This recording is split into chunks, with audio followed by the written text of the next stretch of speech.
Hello TET and DSC aspirants, welcome to our channel. ఈ వీడియోలో మనం ఎస్జిటి వాళ్ళకి సంబంధించినటువంటి మెథడాలజీకి సంబంధించి ఫస్ట్ టాపిక్ భాష మరియు సమాజానికి సంబంధించినటువంటి ఇంపార్టెంట్ పాయింట్స్ని చూద్దాము. ఇవన్నీ కూడా ఈ పాయింట్స్ అన్నీ కూడా మీకు తెలుగు అకాడమీ బుక్ని చూసి లైన్ టు లైన్ మీకు ఈ పాయింట్స్ ఇవ్వటం జరిగింది. నెక్స్ట్ వీడియోలో మీకోసం ప్రాక్టీస్ బిట్స్ని కూడా ఇస్తాను. సో ఇప్పటి వరకు సబ్స్క్రైబ్ చేసుకొని వాళ్ళు ఎవరైనా ఉంటే సబ్స్క్రైబ్ చేసుకోండి, ఛానల్ని ఫాలో అవ్వండి. నచ్చితే లైక్ చేసి షేర్ చేసి కామెంట్ చేయండి. ఓకే, ఫస్ట్ వన్ భాష మరియు సమాజం. వీటికి సంబంధించినటువంటి పాయింట్స్ని చూద్దాం. భాష నిర్వచనాలు. భాషే నేను కట్టుకున్న గోపురం, భాషే నాకు దేవుడిచ్చిన వరం అన్నది డాక్టర్ సి నారాయణ రెడ్డి. ఈయన జ్ఞానపీఠ అవార్డు గ్రహీత. భాషే నేను కట్టుకున్న గోపురం, భాషే నాకు దేవుడిచ్చిన వరం అన్నది డాక్టర్ సి నారాయణ రెడ్డి. ఈ పాయింట్ రీసెంట్గా యాడ్ చేయడం జరిగింది. సో నెక్స్ట్, సమస్త జీవరాశిలోనూ మానవుడు సమున్నత స్థానానికి చేరటానికి మూల కారణం ఏంటి అంటే భాష. సమస్త జీవరాశిలోనూ మానవుడు సమున్నత స్థానానికి చేరటానికి మూల కారణం భాష. నరుడు నవ్వును, జంతువులు నవ్వవు అన్న మహాకవి గుర్రం జాషువా. నరుడు నవ్వును, జంతువులు నవ్వవు అన్న మహాకవి గుర్రం జాషువా. కొన్ని ధ్వనుల సముదాయము భాష. కొన్ని ధ్వనుల సముదాయము ఏంటి అంటే భాష. బుద్ధిజీవుల యొక్క అనుభవాల అభివ్యక్తియే భాష అన్నది ఐజ్లర్. బుద్ధిజీవుల యొక్క అనుభవాల అభివ్యక్తియే భాష అన్నది ఐజ్లర్. కొన్ని చోట్ల ఇజ్లర్ అని కూడా ఇవ్వటం జరిగింది. సో నెక్స్ట్, ధ్వనిని ఉత్పత్తి చేసే తన అవయవాల సాయంతో వ్యక్తం చేసే ధ్వనుల పరంపరే భాష అన్నది సైమస్ పాటర్. ధ్వనిని ఉత్పత్తి చేసే తన అవయవాల సాయంతో వ్యక్తం చేసే ధ్వనుల పరంపరే భాష అన్నది సైమస్ పాటర్. మాట్లాడే అలవాట్ల సంక్లిష్ట వ్యవస్థ భాష అన్నది హాకెట్. మాట్లాడే అలవాట్ల సంక్లిష్ట వ్యవస్థ భాష అన్నది హాకెట్. మనసులోని భావ పరంపరను ఏ పదాల ద్వారా, ఏ వాక్యాల ద్వారా ఎదుటివారికి అందిస్తామో ఆ పదాలే, ఆ వాక్యాలే భాష అన్నది రామచంద్రవర్మ. చాలా very very important bit. Ramachandra Varma గారు హిందీ భాషావేత్త అనమాట. మనస్సులోని భావ పరంపరను ఏ పదాల ద్వారా, ఏ వాక్యాల ద్వారా ఎదుటివారికి అందిస్తామో ఆ పదాలే, ఆ వాక్యాలే భాష అన్నది రామచంద్రవర్మ. ప్రజలు మాట్లాడుకునే తీరే భాష అన్నది ఆధునిక భాషాశాస్త్రం. ప్రజలు మాట్లాడుకునే తీరే భాష అన్నది ఆధునిక భాషాశాస్త్రం. ధ్వని మరియు లిఖిత సంకేతాలతో భావగ్రహణ మరియు వ్యక్తీకరణలు చేయుటకు మానవుడు ఉపయోగించే సాధనం భాష. ధ్వని మరియు లిఖిత సంకేతాలతో భావగ్రహణ మరియు వ్యక్తీకరణలు చేయుటకు మానవుడు ఉపయోగించే సాధనం ఏంటి అంటే భాష. ప్రపంచంలో మాట్లాడే భాషలు సుమారు 7,000. ప్రపంచంలో ఎక్కువ మంది మాట్లాడే భాష మండేరియన్, ఇది చైనీస్ భాష. ప్రపంచంలో ఎక్కువ మంది మాట్లాడే భాష మండేరియన్, ఇది చైనీస్ భాష. 1 మిలియన్ కంటే ఎక్కువ మంది మాట్లాడే భాషలు 150 నుంచి 200 వరకు ఉన్నాయి. 1 మిలియన్ కంటే ఎక్కువ మంది మాట్లాడే భాషలు 150 నుంచి 200 వరకు ఉన్నాయి. భవిష్యత్తులో అంతమయ్యేందుకు సిద్ధంగా 2,500 భాషలు ఉన్నాయని హెచ్చరించినది యునెస్కో. భవిష్యత్తులో అంతమయ్యేందుకు సిద్ధంగా 2,500 భాషలు ఉన్నాయని హెచ్చరించింది యునెస్కో. 17వ శతాబ్దం నుండి నేటి వరకు కృత్రిమంగా సృష్టించబడిన భాషలు 200. 17వ శతాబ్దం నుండి నేటి వరకు కృత్రిమంగా సృష్టించబడిన భాషలు 200. భాష 2 రూపాలు, అది వాగ్రూపము, రెండవది లిఖిత రూపము. మనస్సులోని భావాలను ధ్వనుల రూపంలో వ్యక్తం చేయగల సాధనం భాష అని చెప్పేది వాగ్రూపం. భాష యొక్క వాగ్రూపం. మనస్సులోని భావాలను ధ్వనుల రూపంలో వ్యక్తం చేయగల సాధనం భాష అన్నది భాషా వాగ్రూపం. లిఖిత రూప సంకేతాలను కూడా సమకూర్చుకుని భాషతో భావాలను అనువంశికంగా అందించడమే భాష యొక్క లిఖిత రూపం. భాషా లక్షణాలు ఏంటో చూద్దాం. నిర్మాణ వైవిధ్యం, ఉత్పాదక శక్తి, శబ్దార్థ సంబంధ కృత్రిమత, వక్త శ్రోత విపరిణామం. ఇవి కోతులు వీటి అరుపుల్లో చూడవచ్చు. నెక్స్ట్ ప్రత్యేకత. నెక్స్ట్ అలాగే ప్రేరణ దూరత. ప్రేరణ దూరత అంటే భూత, వర్తమాన, భవిష్యత్ కాలాలకి సంబంధించినటువంటిది ప్రేరణ దూరత. నెక్స్ట్ సాంస్కృతిక ప్రసరణ. మీకు బిఏడి మెథడాలజీలో వీటి గురించి డీటెయిల్డ్గా ఎక్స్ప్లెయిన్ చేశారు, కానీ ఇక్కడ ఎస్జిటిలో అంటే ఆ మెథడాలజీ బుక్లో అయితే మాత్రం కేవలం ఇవి మాత్రమే ఇవ్వటం జరిగింది. ఒకవేళ అవి కూడా ఏమైనా టచ్ చేస్తారు అనుకుంటే కనుక నేను బిట్స్లో వాటిని కవర్ చేస్తాను. ఓకే, ఇవైతే మాత్రం మీకు టెక్స్ట్ బుక్లో ఈ విధంగానే ఇవ్వటం జరిగింది. ఒకవేళ ఇంకా మనకి డెప్త్ కావాలి అనుకుంటే కనుక, అంటే ఇంకా డెప్త్లో ఏమైనా ఇచ్చే అవకాశం ఉంది అనుకుంటే కనుక నేను మీకు ప్రాక్టీస్ బిట్స్లో ఇవన్నీ కూడా కవర్ చేస్తాను. ఓకే, ఆల్మోస్ట్ మన వీడియోస్ ఎవరైతే ఫాలో అవుతారో ఖచ్చితంగా ఒక బిట్ కూడా మిస్ అవ్వరండి, అదైతే నేను గ్యారంటీ ఇవ్వగలను. ఓకే, సో నెక్స్ట్ భాషా గతిశీలత. రోజు రోజుకు సరికొత్త రూపాన్ని సంతరించుకుంటున్న ప్రాపంచిక విషయాలన్నిటికీ మూలాధారమైనది ఏంటి అంటే చార్లెస్ డార్విన్ పరిణామ సిద్ధాంతం. రోజు రోజుకు సరికొత్త రూపాన్ని సంతరించుకుంటున్నటువంటి ప్రాపంచిక విషయాలన్నిటికీ మూలాధారమైనది చార్లెస్ డార్విన్ పరిణామ సిద్ధాంతం. భాష యొక్క సహజ లక్షణం ఏంటి అంటే గతిశీలత. భాష యొక్క సహజ లక్షణం గతిశీలత. భాష అనేది సాంకేతికమైనది, సామాజికమైనది, అర్థవంతమైనది, అనుకరణ సాధ్యమైనది, నిర్మాణాత్మకమైనది, పరిణామశీలమైనది. ఇవన్నీ కూడా భాష యొక్క లక్షణాలుగా చెప్పచ్చు. భాష అనేది సాంకేతికమైనది, సామాజికమైనది, అర్థవంతమైనది, అనుకరణ సాధ్యమైనది, నిర్మాణాత్మకమైనది, పరిణామశీలమైనది. ఓకే, భాషా విధులు ప్రయోజనాలు ఏంటో చూద్దాం. ముందుగా ప్రయోజనాలు. భావగ్రహణము, భావ వ్యక్తీకరణకి భాష అనేది తోడ్పడుతుంది. అలాగే సంస్కృతి సాంప్రదాయాల పరిరక్షణకు కూడా తోడ్పడుతుంది. వ్యక్తి వికాసానికి, సమాజ అభివృద్ధికి తోడ్పడును. రసానుభూతి, కళాత్మక భావం, ఆరాధనా భావం కలిగిస్తుంది. బోధన అభ్యసనానికి సాధనం ఏంటి అంటే భాష. పైవన్నీ కూడా భాష యొక్క ప్రయోజనాలండి. వీటిల్లో భాషా ప్రయోజనాల్లో సరికానిది అని అడగొచ్చు, లేదా భాషా ప్రయోజనాల్లో కింది వాటిలో సరైనది అని అడగొచ్చు. కాబట్టి పాయింట్స్ అన్నీ ఇవ్వటం జరిగింది.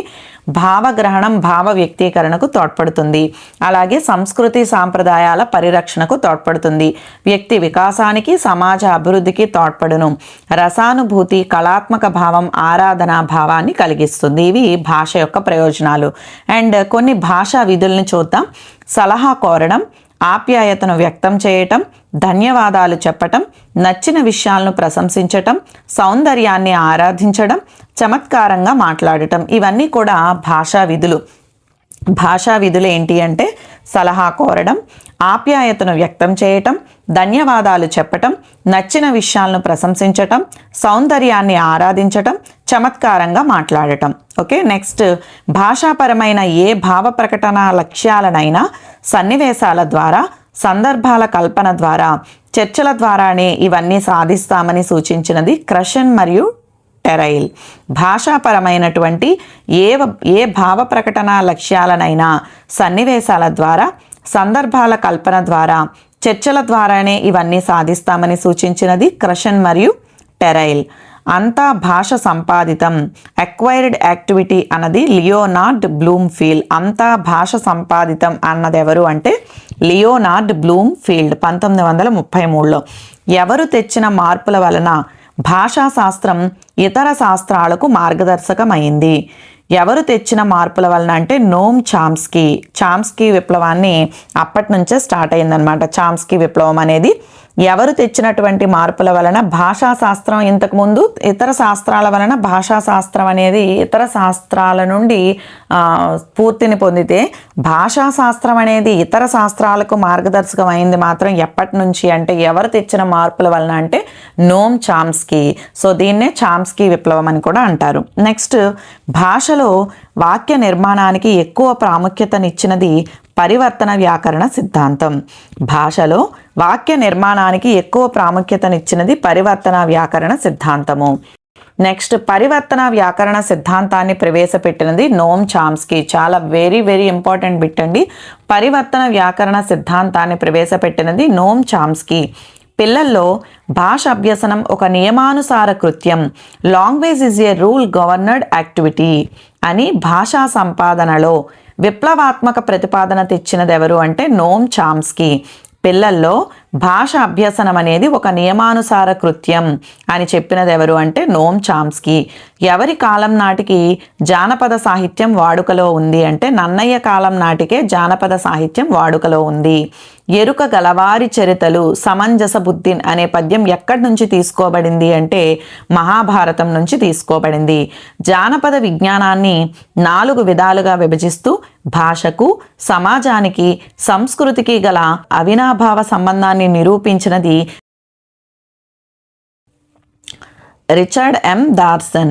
జానపద విజ్ఞానాన్ని 4 విధాలుగా విభజిస్తూ భాషకు, సమాజానికి, సంస్కృతికి గల అవినాభావ సంబంధాన్ని నిరూపించినది రిచర్డ్ ఎం డార్సన్. 4 విధాలు ఏంటి? జానపద విజ్ఞానాన్ని 4 విధాలుగా విభజించామన్నారు కదా, ఇవి ఏంటి అంటే మౌఖిక సాంప్రదాయం, జానపద సాంఘిక ఆచారాలు, వస్తు సంస్కృతి, జానపద ప్రదర్శన కళలు.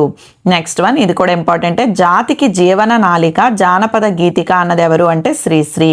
జాతికి జీవన నాళిక జానపద గీతిక అన్నది శ్రీశ్రీ.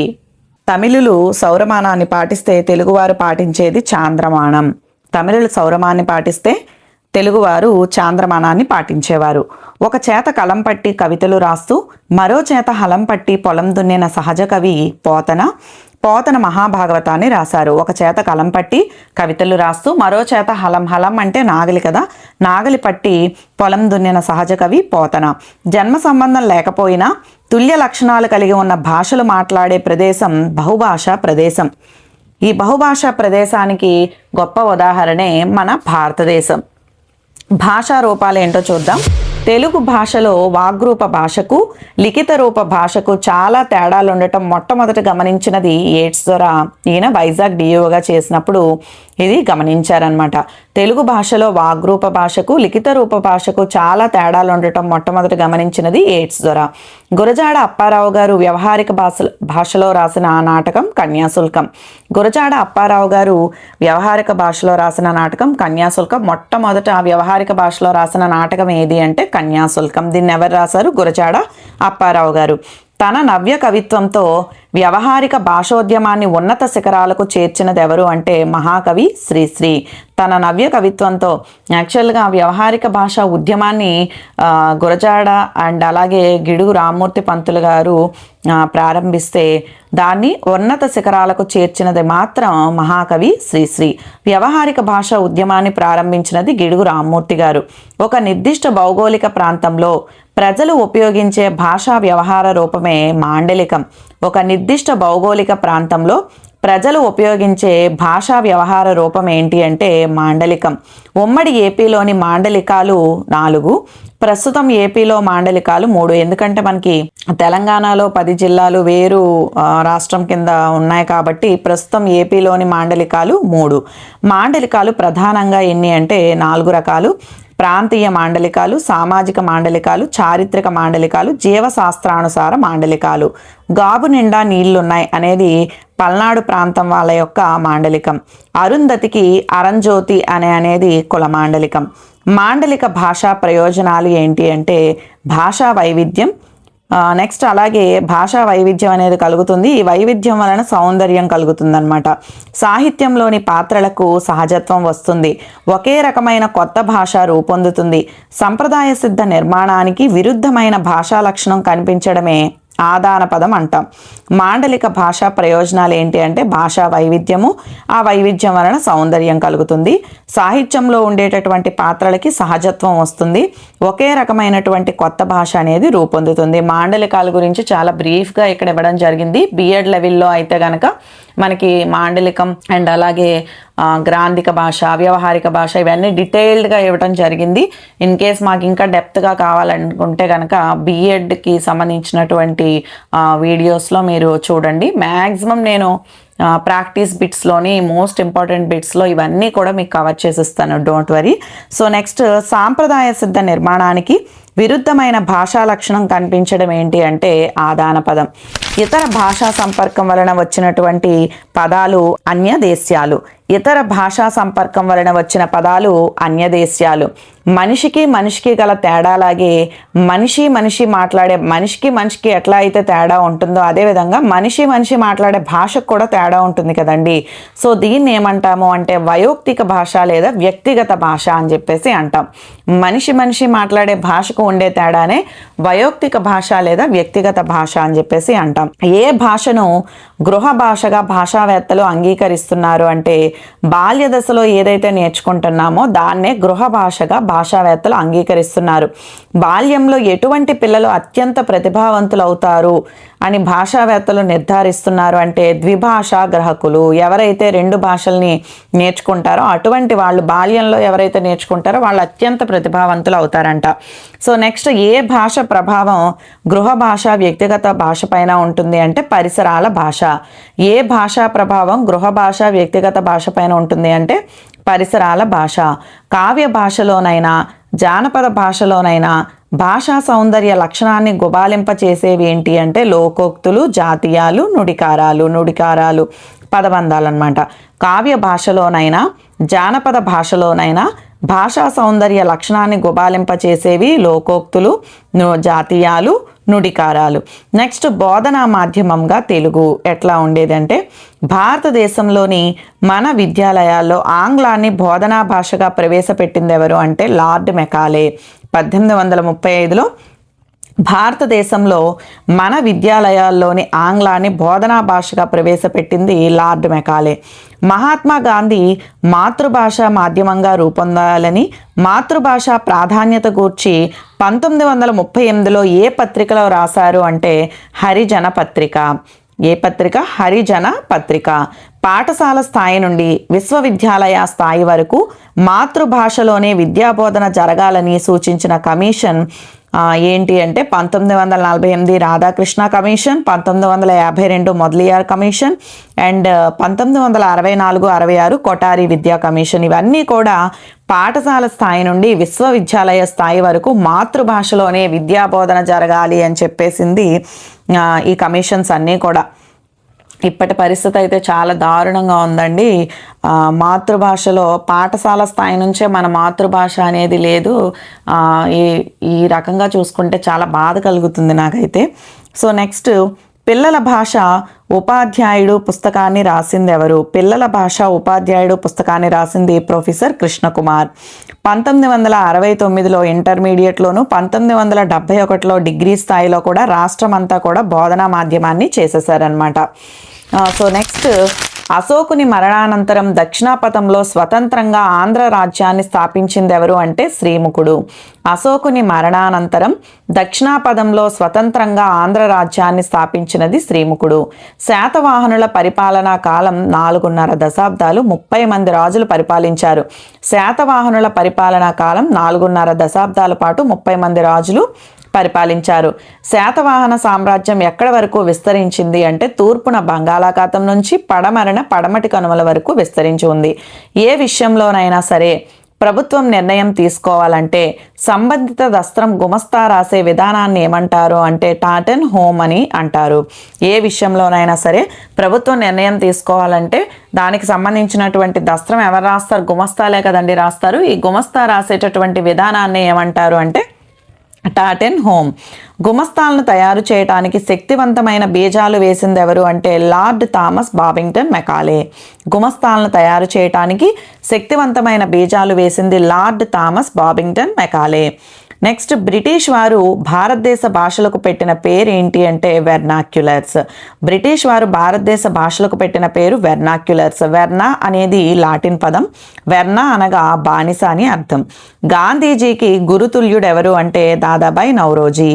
గాంధీజీకి గురుతుల్యుడు దాదాబాయి నౌరోజీ. భారతీయుల్ని ఉన్నత పదవుల్లో నియమించాలని, భారతదేశంలో ఐపీఎస్ పరీక్షలు నిర్వహించాలని గట్టిగా వాదించింది ఎవరు అంటే దాదాబాయి నౌరోజీ. భారతీయుల్ని ఉన్నత పదవుల్లో నియమించాలని అలాగే భారతదేశంలో ఐపీఎస్ పరీక్షలు నిర్వహించాలని గట్టిగా వాదించింది దాదాబాయి నౌరోజీ. స్వరాజ్యం అన్న పదాన్ని మొదట గలమెత్తి పలికినది ఎవరు అంటే దాదాబాయి నౌరోజీ. ఇంగ్లీష్ మాట్లాడే భారతీయులు దేశానికి విశేష సేవ చేశారనడం నిర్వివాదాంశం.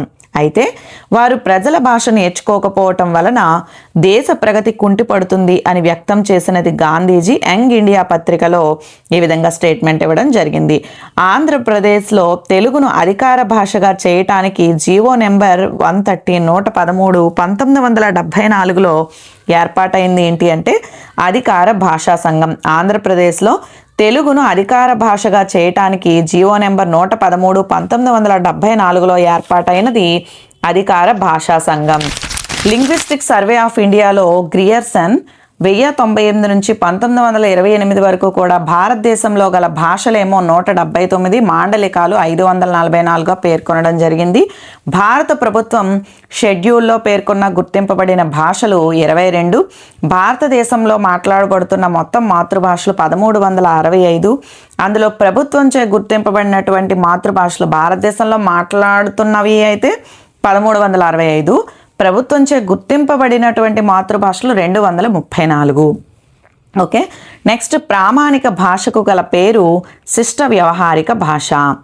ప్రామాణిక భాషారూప పదాలు కొన్ని, అప్రామాణిక భాషారూప పదాలు ఎలా ఉంటాయో కొన్ని చూద్దాం. ప్రామాణిక భాషలో ఎట్లా మాట్లాడతాము అంటే వీరయ్య అంటాం, అప్రామాణిక అయితే ఈరయ్య. వాడు ఆడు, జనం జనాలు, ప్రజ పెజ, ప్రాణం పేనం, ఘోరం ఘోరం, సన్యాసి సన్నాసి. సో ఈ విధంగా ప్రామాణిక భాష ఈ విధంగా ఉంటుంది, అప్రామాణికమైతే ఈ విధంగా ఉంటుంది. నెక్స్ట్ త్రిభాషా సూత్రాన్ని ప్రవేశపెట్టింది ఎవరు అంటే కేంద్ర ప్రభుత్వ విద్యా సలహా సంఘం, CABE. CABE means central advisory board of education. So కేంద్ర ప్రభుత్వ విద్యా సలహా సంఘం 1956లో త్రిభాషా సూత్రాన్ని ప్రవేశపెట్టింది. Very very important bit. So next తన నివేదికలో త్రిభాషా సూత్రాన్ని అనుసరించినది కొఠారి కమిషన్. ఇది కూడా ఇంపార్టెంట్ బిట్టే. తన నివేదికలో త్రిభాషా సూత్రాన్ని అనుసరించినది కొఠారి కమిషన్ 1964 to 66. ప్రతి పాఠశాల విద్యార్థి కనీసం 3 భాషలు నేర్చుకోవాలనేది ఏంటి అంటే త్రిభాషా సూత్రం. సో ఈ త్రిభాషా సూత్రం 3 అంటే 3 కదా, ఈ 3 భాషలు ఎట్లా ఉండాలి అంటే ప్రథమ భాషగా మాతృభాష లేదా ప్రాంతీయ భాష నేర్చుకోవాలి. అండ్ అలాగే ద్వితీయ భాష అంటే జాతీయ భాష అయినటువంటి హిందీ, తృతీయ భాష అనేది అంతర్జాతీయ భాష అయినటువంటి ఆంగ్లము లేదా యూరోపియన్ భాషలలో ఏదైనా ఒకటి నేర్చుకోవాలి. ప్రథమ భాష మాతృభాష లేదా ప్రాంతీయ భాష, ద్వితీయ భాష జాతీయ భాష అయినటువంటి హిందీ, తృతీయ భాష అంతర్జాతీయ భాష అయినటువంటి ఆంగ్లము లేదా యూరోపియన్ భాషలలో ఒకటి. ఇవన్నీ చెప్తుంటే అండి మధ్యలో డిస్టర్బెన్స్గా ఉంటుంది ఈ టాపిక్ అనేది. కానీ నాకు నిజంగా అంటే ఇవన్నీ చెప్తుంటే చాలా బాధగా అనిపిస్తుంది. ఎందుకు అంటే ప్రథమ భాష మన మాతృభాష అని ఇక్కడే చెప్పుకుంటున్నాం, ఎక్కడ ఆంగ్ల భాష ఎక్కడో తృతీయ భాషలో ఉంది. కానీ ఇప్పుడు ప్రజెంట్ సొసైటీ ఎలా ఉంది అంటే ఇంగ్లీష్ రాకపోతే జీవితమే లేదు అన్న ఫీలింగ్తో అందరు బ్రతుకుతున్నారు. అది చాలా బాధగా ఉంది. ఎనీవే ఇంగ్లీష్ ఎంత ఇంపార్టెంట్ అయినా సరే మన మాతృభాషని మనం మర్చిపోకూడదు. ఈ ఎవరైతే తెలుగు మెథడాలజీ చేస్తున్నారో, ఎవరైతే పండిట్స్ ఉన్నారో వీళ్ళందరికీ నా తరపున చాలా చాలా థ్యాంక్స్ అండి. ఎందుకంటే మనలాంటి వాళ్ళం తెలుగుని ఇంకా బ్రతికించాలన్నమాట. ఇంకా కొత్త కొత్త విషయాలు పిల్లలకి ఏంటంటే పురాణ కథల నుంచి అన్ని ప్రతీది తెలుగుకి సంబంధించి మనం వాళ్ళల్లో మాతృభాష పట్ల ప్రేమ ఆదరాభిమానాల్ని కలిగించాలి. ఖచ్చితంగా మనమే అందుకు పూనుకోవాలి. మధ్యలో డిస్టర్బ్ చేశానని ఏమీ అనుకోవద్దండి, ఎందుకంటే నా మనసులో ఉన్నటువంటి బాధ ఇదంతా కూడా. అంటే మాతృభాషని వెనక పెట్టేస్తున్నాం మనమే. సో మనమే దాన్ని బ్రతికించాలి. దానికోసం మీరందరూ ఎవరైతే తెలుగు ప్రిపేర్ అవుతున్నారో వాళ్ళందరికీ నా తరపున చాలా చాలా థ్యాంక్ యూ అండి. సో నెక్స్ట్ రాష్ట్ర స్థాయి నుండి మండల స్థాయి వరకు అన్ని ప్రభుత్వ కార్యాలయాల్లో ప్రభుత్వ ఉత్తర్వులకు ప్రత్యుత్తరాలను తెలుగు భాషను వాడాలని నోటిఫికేషన్ జారీ చేసిన ప్రభుత్వం నందమూరి తారక రామారావు గారి ప్రభుత్వం 1988 అక్టోబర్ 28న ఈ నోటిఫికేషన్ జారీ చేసింది. మహానుభావుడండి. రాష్ట్ర స్థాయి నుండి మండల స్థాయి వరకు కూడా అన్ని ప్రభుత్వ కార్యాలయాల్లో కూడా ప్రభుత్వ ఉత్తర్వులకు ఉత్తరాలను తెలుగు భాషను వాడాలని చెప్పేసి నోటిఫికేషన్ జారీ చేసిన ప్రభుత్వం నందమూరి తారక రామారావు గారి ప్రభుత్వం. 1988 అక్టోబర్ 28 ఏ తెలుగు సంవత్సరాన్ని రాష్ట్ర ప్రభుత్వం అధికార భాషా సంవత్సరంగా పరిగణించింది అంటే విభవ. అప్పుడు 1988లో ఆ తెలుగు సంవత్సరం అన్నమాట, అది విభవ. అధికార భాషా సంఘం ప్రభుత్వ శాఖలలో తెలుగు వాడకానికి సూచించిన సూత్రాలు ఎన్ని అంటే 6. పాఠశాల దశలో మాతృభాష బహిష్కారం 30% దాటితే ఆ భాష క్షీణ దశకు చేరుకున్నట్లే అని హెచ్చరించినది యునెస్కో. పాఠశాల దశలో మాతృభాష బహిష్కారం 30% దాటితే ఆ భాష క్షీణ దశకు చేరుకున్నట్లే అని హెచ్చరించింది యునెస్కో. సో మనం అందరం కూడా మన మాతృభాషని కాపాడుకుందాం. సో వీడియో కనుక నచ్చినట్లయితే లైక్ చేసి, షేర్ చేసి, కామెంట్ చేయండి. సబ్స్క్రైబ్ చేసుకోండి మర్చిపోకుండా. నెక్స్ట్ వీడియోస్ మీకు నా నోటిఫికేషన్స్లో వస్తాయి, బెల్ ఐకాన్ని ట్యాప్ చేయండి. ఓకే, సో నెక్స్ట్ వీడియోలో వీటికి సంబంధించినటువంటి ప్రాక్టీస్ బిట్స్ని నెక్స్ట్ వీడియోలో అప్లోడ్ చేయడం జరుగుతుంది. So watch it. తర్వాత వీడియోలో మళ్ళీ కలుద్దాం. ఈ వీడియో కనుక మీకు నచ్చినట్లయితే లైక్ చేసి, షేర్ చేసి, సబ్స్క్రైబ్ చేయండి. Thank you.